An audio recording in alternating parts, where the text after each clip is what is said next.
திருவாரூர் மாவட்டம் நாரணமங்கலம் அருகே கமலாப்பாட்டி ₹1 இட்லி கடை வைத்திருக்கிறார்கள். இவர்கள் தன்னுடைய உழைப்பால் உயர்ந்தவர்கள் என்கின்ற கணக்கில் சொல்லலாம். மனதுக்கு ஆன்ம திருப்தியை தரும் எந்த செயலையும் செய்பவர்கள், உழைப்பவர்கள், உத்தமர்கள். அவர்களை மென்மேலும் பாராட்டுவோம். அவர்களுக்கு பக்கபலமாக நாம் இருப்போம். இதிலும் சில பேர் ஏமாத்துறாங்களாம். தயவு செய்து ஏமாத்தாதீங்க. போகிறப்ப பார்த்துட்டு போனோம். அதனால திருவாரூர்லேருந்து வாங்காமல் இங்கே வாங்கணும்னு வந்திருக்கேன். எனக்கா திருக்குவளை. இது உங்களுக்கு ₹1 வாங்கி கூட லாபம் இருக்குதுல்ல. பாட்டி ஆத்ம திருப்தி. ஒண்டிதான் ஒண்டியா. சரி சரி சரி.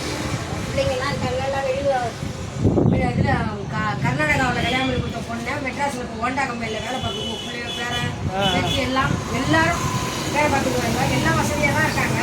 நீங்கள் எத்தனையோ பேர் ஒரு ஏழையாக இருக்கக்கூடியவங்களுக்கு ஒரு ₹5 கொடுத்து ₹10 கொடுத்து டீ வாங்குற காசுல 10 இட்லி சாப்பிட்றாங்க பாருங்க உங்ககிட்ட.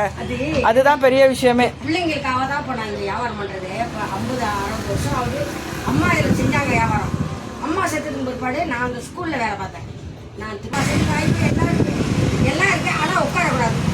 உட்காராத செய்யணுங்கிறதுக்காக இந்த பிள்ளைங்க அங்கேருந்து வந்தால் என் செல்லக்குட்டி, என் பவுனுக்குட்டின்னுக்கிட்டு ஒரு சாப்பிட வர்றது. அதாவது உழைப்புக்கு ஒரு எடுத்துக்காட்டுமா, ஆத்ம திருப்தி.